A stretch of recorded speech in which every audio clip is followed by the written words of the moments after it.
오늘 이 시간에는 본문의 말씀을 통해서 사랑으로 다시 시작이라는 제목으로 함께 말씀을 나누려고 합니다. 참 우리가 여러 가지 삶의 모습 속에서 제일 큰 게 뭐냐 그러면 육체적인 어떤 질병이나 혹은 뭐 사업의 어려움이나 아니면 직장의 문제 때문에 우리가 괴로워하는 것도 뭐 많습니다만 사실 제일 큰 우리가 낙심을 하게 되는 것은 마음이 무너질 때가 아닌가 하는 생각을 합니다. 그러니까 마음이 무너지면 그 모든 것들이 무너지는데 그 마음이 무너진다는 것은 우리 내 스스로를 용납하지 못하는 거죠. 뭐 나는 왜 이럴까? 나는 왜 내 신앙이 이것밖에 안 될까? 나는 왜 열심히 했는데 뭐 발전하지 못하고 있는 걸까? 왜 남들만큼 달려가지 못하는 걸까? 남들만큼 높은 곳에 올라가지 못하는 걸까? 뭐 이런 모습들을 보면서 우리가 살아가는 때가 아마 가장 위험한 때가 아닌가 하는 생각을 하게 됩니다. 여러분 그런데 오늘 본문을 보면 그러한 한 사람이 딱 대표적인 사람이 또 나타나는 거죠. 누구냐면 바로 베드로 아닙니까? 예수님께서 예수님을 세 번이나 부인했던 그 베드로. 이제 그는 지금 주님 앞에 서 있습니다. 그런데 놀랍게도 예수님은 그런 베드로를 책망하기보다는 대신 한 가지 질문하는 것을 볼 수 있습니다. 오늘 무려 세 번이나 그에게 물으셨죠. 뭐라고 말씀하십니까? 내가 나를 사랑하느냐? 예, 오늘 이 말씀을 통해서 우리를 다시 세우시는 그 주님의 은혜를 한번 나누어 보도록 하겠습니다. 여러분, 우리가 주님은 사실 우리의 모습을 보실 때 실패보다 사랑을 먼저 보신다는 사실입니다. 예수님은 베드로에게 계속해서 물으셨어요. 요한의 아들 시몬아, 내가 나를 사랑하느냐? 이 질문이 단순한 확인은 아닙니다. 이 베드로가 세 번이나 예수님을 부인했던 그 자리, 그리고 그 상처의 자리에서 다시 회복시키는 그러한 질문입니다. 중요한 것은 왜 나를 부인했느냐, 왜 나를 외면했느냐, 왜 나를 떠났느냐라는 것이 아니라 과거의 그러한 어떤 행위와 과거의 그의 행실과 과거의 언어를 묻는 것이 아니라는 거죠. 대신 예수님은 지금 뭘 보십니까? 지금의 사랑을 보고 계신다는 겁니다. 과거에 어떠했던 간에 지금 너는 나를 어떻게 생각하느냐라는 게 중요한 거예요. 지금의 어떤 높이에 있는 어떤 높은 자리에 있느냐, 지금 얼마나 많이 가지고 있느냐, 또 지금 얼마나 낮아져 있느냐, 지금 얼마나 괴롭고 힘들어 있느냐가 아니라 여러분 지금 주님을 사랑하고 있느냐 하는 부분이 가장 중요하다라고 그렇게 예수님은 우리에게 말씀을 하고 계십니다. 사랑하는 여러분, 우리도 넘어질 때가 있습니다. 믿음이 흔들릴 때도 있습니다. 그런데 주님은 그럴 때마다 우리에게 왜 너 믿음이 없어서 흔들리고 있냐? 그렇게 묻지 않으신다는 거예요.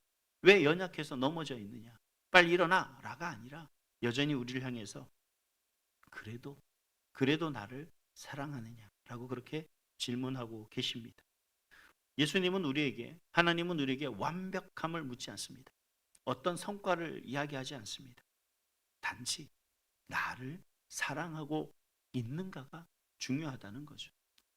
여러분 우리의 많은 교회들이 많은 목회자들이 가장 걱정되고 두려운 게 뭐냐면 내가 얼마나 하나님 말씀을 붙들고 성도들에게 하나님의 말씀을 가르치고 이끌어갈 수 있느냐가 중요한 것이 아니라 어떻게 하면 교회의 교인 수를 늘리고 교회의 크기를 크게 하고 어떻게 하든지 뭔가 사회적이나 아니면 지역적으로 외적으로 보이는 것에 지금 어떻게 되든지 보여야 된다는 거죠. 왜냐하면 이 세상이 바라보는 교회의 지표가 교인 수가 몇 명이 돼야 그 교회가 잘 되는 교회고 좋은 교회고 훌륭한 교회고 가치 있는 교회로 자꾸 여겨지기 때문에 그렇다는 겁니다.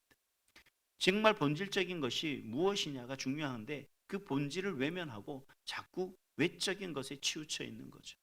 여러분 우리가 하나님 안에서 건강한 삶을 살아가면 즉 오늘 말씀하신 것처럼 예수님이 지금 너는 나를 사랑하느냐라고 물어봤을 때 저는 주님 사랑합니다. 저는 주님을 사랑합니다. 라는 고백이 우리 가운데 있다면 그 외적인 것은 아무것도 아니라는 겁니다. 가장 중요한 건 바로 그 본질적인 하나님을 향한 주님을 향한 그 사랑이 내 안에 남아 있다면 과거의 모습이 중요한 것이 아니라 지금 내가 주님을 사랑한다면 하나님께서는 가장 기뻐하고 계신다라는 사실이죠. 그래서 여러분 우리는 본질적으로 우리에게 물어야 돼요.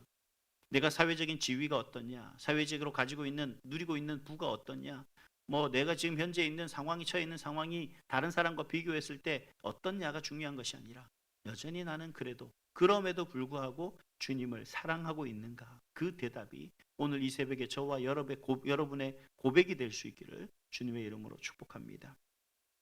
여러분, 또 한 가지는 사랑은 고백이 아니라 어떻게 증명해야 돼요. 늘 말씀드리지만 우리가 항상 증명해야 되는 것은 순종으로 증명해야 된다는 겁니다. 베드로는 주님, 내가 주님을 사랑하는 줄 주님께서 아십니다 라고 이렇게 주님 앞에 고백하죠. 근데 그때마다 예수님이 뭐라고 말씀하셔요? 내 양을 먹이라, 내 양을 치라, 그렇게 말씀을 하고 계신답니다. 왜 이 예수님께서 이 말씀을 하고 계실까요? 다른 것이 아니라 여러분, 사랑한다면 주어진 삶을 살라는 거예요. 내가 너에게 맡긴 그 맡겨진 삶을 살라라는 겁니다. 사랑은 말로 하는 것이 아니라 삶으로 드러나는 것 아니겠습니까? 여러분, 우리가 사랑하는 아이 자녀들을 낳았을 때 자녀를 사실 뭐 저는 모르겠습니다만 제일 편할 때가 뱃속에 넣고 있을 때가 제일 편하다라고 합니다. 이제 태어나는 순간부터 뭐가 되는 거예요? 이 자녀들을 위해서 부모들이 희생해야 되는 거죠. 이제 낳고 나면 이제 뭐 자다가 깨면 또 달라주고 얼려주고 기저귀 확인해야 되고 때에 따라 또 먹을 거 먹여야 되고 조금만 칭얼거리고 하면은 다 중간에 뭐 끝까지 푹 자는 게 없잖아요. 자다 깨다 반복하고 늘 힘들어지고 괴로워하는 것이 제 부모의 역할 아니겠습니까? 근데 그게 힘들지만 여러분, 그 자다 깨다 한다고 아기를 이렇게 버립니까? 그렇지 않죠. 왜입니까? 사랑하니까. 나에게 주어진 사랑하는 내 결실이니까 내가 그 자녀를 책임지는 거 아니겠어요? 제가 여러분들 가끔씩 보면 뭐 손주들 그 핸드폰 사진에 손주들 사진 쭉 올려놓고 혹은 손주들하고 뭐 안고 있는 사진, 손주들하고 뭐 걸어가는 거 붙잡고 다니는 거 아니면 함께 하는 그것들 되게 기분 좋아하고 정말 감사하게 생각하고 막 손주들을 예뻐하지 않습니까? 왜요? 사랑하니까 그런 거예요. 여러분, 사랑은요 말로써 고백하고 증명하는 것이 아니라 바로 순종으로서 증명해 나가야 된다는 거예요. 특별히 내가 주님을 사랑한다라고 하는 부분들에 대해서는 더욱더 그렇게 해야 된다라는 겁니다. 예수님은 이렇게 말씀하세요. 요한복음 21장 18절에 보니까 내가 진실로 내게 이르노니 내가 젊어서는 스스로 띠띠고 원하는 곳으로 다녔거니와 늙어서는 내 팔을 벌리리니 남이 내게 띠띠우고 원하지 아니하는 곳으로 데려가리라, 그렇게 말합니다. 베드로가 앞으로 고난의 길, 어떤 순교의 길을 갈 것이다 라고 하는 것을 의미하고 있는 거죠. 여러분, 진짜 사랑은요 내가 편할 때만 하는 사랑이 아니에요. 힘들어도, 그리고 이해가 되지 않아도, 내가 손해가 된다 할지라도 또 주님 말씀에 순종할 수 있는 것, 이게 바로 진정한 사랑이라는 겁니다. 여러분, 우리가 앞에서 먼저 예수님을 내가 지금 예수님 주님 사랑합니다 라고 고백했다면 여러분, 그 고백이 멈추는 것이 아니라 주님이 나에게, 내가 주님의 뜻을 위해서, 주님이 기뻐하시는 일을 위해서 내가 기꺼이 순종할 수 있는 그 모습이 될 수 있기를 간절히 소망합니다. 그런 저와 여러분의 믿음이 될 수 있기를, 그래서 여러분의 주님을 향한 진정한 사랑이 주님 앞에 온전히 전달되어지고 또 그 주님께서 그러한 여러분의 사랑을 기뻐할 수 있는, 그래서 우리가 주님 앞에 섰을 때 착하고 충성된 종이라 칭찬받아 마땅한 그런 저와 여러분의 모습이 될 수 있기를 주님의 이름으로 축복합니다. 마지막으로는 주님은 나의 길을 개인적으로 인도하시는 그러한 분이시다라는 겁니다. 오늘 요한복음 22장 21절 말씀해 보니까 베드로는 갑자기 요한을 바라보며 물어요. 주님, 이 사람은 어떻게 되겠습니까? 이게 좀 뜬금없는 질문인 것 같아요. 이게 왜 그러느냐라고 보니까 제가 개인적으로 생각할 때는 그게 뭐가 중요한가냐는 거예요. 우리는 자꾸 그런 생각이 들어요. 내가 주님 앞에 그리고 내 삶의 모습 속에서 어떻게 살아가느냐가 중요하지, 다른 사람이 어떤 모습으로 나아가고 있느냐, 그리고 저 사람이 어떻게 될까에 대한 그 결론을 우리가 관심을 가질 이유는 없습니다. 우리는 그저 연약한 사람에게, 힘들어하는 사람에게 위로하고 격려하는 건 우리의 모습이고 우리의 본분이지만 그 사람이 앞으로 어떻게 되느냐에 대해서, 그 사람이 잘 될까요, 못 될까요, 그런 관심을 갖는 것이 과연 옳은가 하는 생각을 한번 해봅니다. 물론 우리가 염려돼서 하는 그런 말씀은 그걸 제외하고요. 그래서 예수님이 뭐라고 얘기하냐면 22절에 보니까 뭐라고 얘기합니까? 내가 올 때까지 그를 머물게 하고자 할지라도 무슨 상관이냐? 너만 나를 따르면 되는 거다라고 이야기를 합니다. 그 사람이 중요한 게 아니라 너만 당신만 나를 따라오면 된다라고 그렇게 말씀하신 것을 볼 수 있습니다. 이 말씀의 원리는 딱 그거예요. 다른 사람과 비교하지 말라. 그저 너는 너의 길을 가면 된다. 그 사람이 잘못된 길을 간다 할지라도 물론 우리는 권면할 수 있죠. 자, 함께 기도합시다. 뭐 조금 더 기도해보고 결정을 내려도 늦지 않지 않습니까? 우리 함께 좀 같이 기도해 봅시다. 이렇게 권면할 수 있지만 결국 그가 가는 길은 그가 선택하는 길이라는 거죠. 우리가 아무리 권면해도 잘 안 되잖아요. 아내가 뭐 가끔씩 뭐 밥을 먹을 때마다 저인데 어제도 제가 한 소리 들었는데 제가 이 신 것을 별로 좋아하지 않습니다. 신 것을 좋아하지 않은데 어제도 이제 신 것을 뭐 좀 먹으라 그러는데 아, 왜 신 걸 먹냐고요. 신데. 그러다 이제 혼났는데 여러분 한편으로 이게 왜 그러겠습니까? 제가 미워서 그러는 건 아닐 거라는 건 잘 압니다. 우리 삶에 모두 그러잖아요. 너 마음대로 알아서 해라 라고 맡겨내세요. 포기하고 마는 거예요. 권면하고 그 길이 좋은 거, 그게 우리 몸에 좋은 거고 그게 옳은 건지는 알겠습니다. 근데 때로는 그걸 받아들이지 못하는 속 좁은 우리들이 있다는 거예요. 저 같은 사람이 있을 거 아니겠습니까? 여러분 그 모습의 결과는 어떻게 되는 거예요? 그거 결과는 본인들이 책임져야죠. 그러한 사람들에 관해서 우리가 어떤 부분들에 대해서 너무 관여하거나 간섭하거나 너무 지나친 관심 또한 해서는 안 된다는 거예요. 항상 저는 가장 좋은 게 옆에 있을 때는 한 번씩 등 두드려주고 손 한 번 잡아주고 또 뒤에 있을 때는 뒤에서 한 번씩 밀어주고 또 앞에 있을 때는 한 번씩 끌어주기는 하되 그가 선택한 방향을 걸어가는 것은 어쩔 수 없죠. 그런 안타까운 마음을 가지고 우리가 함께 위해서 기도했으면 좋겠습니다. 왜 이런 말을 하느냐 그러면 여러분 우리가 내가 주님을 사랑하는 그 사랑을 내가 증명해야 되는데 삶으로 증명해야 되는데 우리가 때로는 그렇게 되는 거죠. 아, 왜 저 사람은 저렇게 나처럼 기도 안 하는데 나는 매일 새벽 기도 나오고 늦게까지 기도하는데 나는 그리고 예배를 한 번도 빠지지 않는데 왜 저 사람은 저렇게 잘 되는 거야. 근데 나는 왜 이렇게 힘들어? 라고 그렇게 생각할 수가 있다는 거죠. 여러분 저는 그런 생각을 합니다. 아내하고 가끔씩 저에 대한 얘기를 할 때 그런 얘기를 해요. 만약에 당신이 제가 목사가 되지 않고 일반적인 신앙인으로서 그리스도인으로서 신앙생활을 했다면 어떻게 했을까? 저는 신앙생활 잘 안 했을 것 같아요. 분명히 주일마다 축구하러 다니고 뭐 그렇게 했을 것 같아요. 아내를 엄청 속속했을 것 같습니다. 제가 결혼하기 전까지 매일 그 축구를 했거든요. 제가 신학교를 서른에 시작했는데 그 전까지 축구했는데 제 아내 결혼하겠다라고 했을 때 아내가 제일 먼저 한 게 뭐냐면 저희 집에 있는 축구와 관련된 모든 용품을 다 버리는 게 아내가 한 일입니다. 가만히 생각하니까 그걸 못 끊었을 것 같아요. 그게 결국 신앙생활이 안 됐을 거라는 거죠. 그래서 하나님이 저를 이렇게 목사라는 목줄을 다 끌어서 지금 이 자리에 딱 세워놓은 거예요. 저는 그래서 감사합니다. 제가 힘들어 죽겠지만 새벽 예배를 나오는 이유가 뭐냐면 만약에 저는 평신도였다면 죽어도 안 넣었을 거거든요.